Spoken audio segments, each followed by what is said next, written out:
Hi welcome to Nichu's world. ഇന്ന് ഞങ്ങൾ ഉണ്ടാക്കാൻ പോകുന്നത് ഏത്തയ്ക്കപ്പമാണ്. ഏത്തയ്ക്കപ്പം, പഴംപൊരി, അല്ലെങ്കിൽ പിന്നെന്താ ചിലർ ബോളിന്ന് ചില സ്ഥലത്ത് പറയാറുണ്ട്. അപ്പോൾ നമ്മളത് ഉണ്ടാക്കാനായിട്ട് കുറച്ച് മൈദമാവ് എടുത്ത്, അങ്ങനെ അളന്നിട്ടൊന്നുമില്ല, ഒരു 1-1.5 കപ്പ് മൈദമാവ് കാണും. മൈദമാവ് എടുത്ത് അതിനകത്ത് ആവശ്യത്തിന് ഉപ്പിട്ടിട്ടുണ്ട്. കുറച്ച് ഉപ്പിട്ടു. ഒരു കളറിന് വേണ്ടി ചെറുതായിട്ട് ഒരു നുള്ളു മഞ്ഞൾപ്പൊടി ഇട്ടിട്ടുണ്ട്. പിന്നെ ആവശ്യത്തിന് വെള്ളം ഒഴിച്ച് നമ്മൾ നന്നായിട്ടൊന്ന് മിക്സ് ചെയ്യണം. നല്ലതായിട്ട് മിക്സ് ചെയ്തെടുക്കണം. ഒരു കുഴമ്പ് രൂപത്തിൽ ആക്കണം മിക്സ് ചെയ്ത്.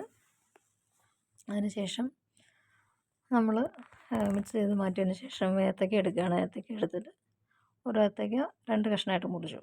പിന്നെ അതിൻ്റെ സ്കിൻ കളഞ്ഞെടുത്തിട്ട് നമ്മളതിനെ ആ മുറിച്ച ഒരു കഷ്ണത്തിന് തന്നെ ഒന്നുകൂടെ മുറിക്കുന്നുണ്ട്, ഒന്ന് ചെറുതാക്കി എടുക്കുന്നുണ്ട്. മൈദമാവിനകത്ത് നന്നായിട്ടൊന്ന് മുങ്ങി കിടക്കാൻ വേണ്ടിയിട്ട്. അപ്പോൾ കുറച്ച് ഷുഗർ കൂടെ ആഡ് ചെയ്യുന്നുണ്ട്. നമ്മൾ എന്താണെന്ന് വെച്ചാൽ ഏത്തയ്ക്ക ഇച്ചിരി മധുരം കുറവായിരുന്നു, അതുകൊണ്ട് 2 സ്പൂൺ പഞ്ചസാരയും കൂടെ ചേർത്ത് കൊടുത്തിട്ടുണ്ട്. അങ്ങനെ അതിലോട്ട് ഏത്തയ്ക്ക ഒന്നുകൂടെ മുറിച്ചിടുകയാണ്. നല്ലതായിട്ട് ഷുഗർ ഇട്ടൊന്ന് മിക്സ് ചെയ്തതിന് ശേഷം ഏത്തയ്ക്ക മൈദമാവിലോട്ടിട്ടു. മൈദമാവിലോട്ട് മുറിച്ചിട്ടതിന് ശേഷം നല്ലതായിട്ടൊന്ന് മിക്സ് ചെയ്തു. അതിനൊന്നുകൂടെ നല്ലതായിട്ട് ഏത്തയ്ക്കയുടെ എല്ലാ സൈഡിലും പിടിക്കാൻ അപ്പോൾ അതിനൊന്ന് മിക്സ് ചെയ്തും കുറച്ച് നേരം മാറ്റി വെച്ചു. അങ്ങനെ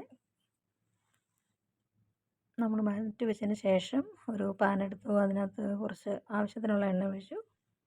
നമ്മൾ 3-4 കഷ്ണം വീതം കേട്ടോ അത് ഫ്രൈ ചെയ്തെടുക്കുന്നത്. അപ്പോൾ അതിന് വേണ്ടിയിട്ടുള്ള എണ്ണ ഒഴിച്ചു. പിന്നെ ഓരോന്നായിട്ട് ഇട്ട് കൊടുത്തു. ഒരു സൈഡ് നല്ലതായിട്ട് വെന്തിട്ടുണ്ട്, നമ്മൾ തിരിച്ചിടുകയാണ്. മറ്റേ സൈഡ് കൂടെ വേവിക്കണമല്ലോ. അങ്ങനെ 2 സൈഡും വെന്തു. നമ്മുടെ ഏത്തയ്ക്ക റെഡി ആയിക്കൊണ്ടിരിക്കുകയാണ്. അങ്ങനെ വെന്ത് വരുന്നുണ്ട്. നമ്മളതിനെ ഒരു പ്ലേറ്റിലോട്ട് മാറ്റിയാണ് മാറ്റിയെടുത്തു. ടിഷ്യൂ പേപ്പർ ഒന്ന് തീർന്നു പോയായിരുന്നു. നമ്മൾ ടിഷ്യൂ പേപ്പർ ഇല്ലാത്തതുകൊണ്ട് ഡയറക്റ്റ് പ്ലേറ്റിലോട്ട് എടുക്കുകയാണ് ചെയ്തത്. അപ്പോൾ നമ്മുടെ ഏത്തയ്ക്കപ്പം റെഡി ആയിട്ടുണ്ട്. കഴിക്കാനുള്ള ആളുകളും റെഡി ആയിട്ടുണ്ട്. അമ്മയ്ക്ക് ഇച്ചിരി ഇപ്പം തന്നെ വേണമെന്ന് പറഞ്ഞേക്കുക. ഭയങ്കര ചൂടായതുകൊണ്ട് പതുക്കെ പിടിച്ച് നിൽക്കുക കേട്ടോ. അതിന് ആമി ഊതി കൊടുക്കുന്നുണ്ട് ചൂട് മാറാൻ വേണ്ടിയിട്ട്. ചോറിൻ്റെ അടുത്ത് കഴിക്കാനൊന്നും ഭാവത്തിൽ ഇങ്ങനെ കാണിച്ചു, പക്ഷെ കഴിക്കാൻ പറ്റിയില്ല ചൂട് കാരണം.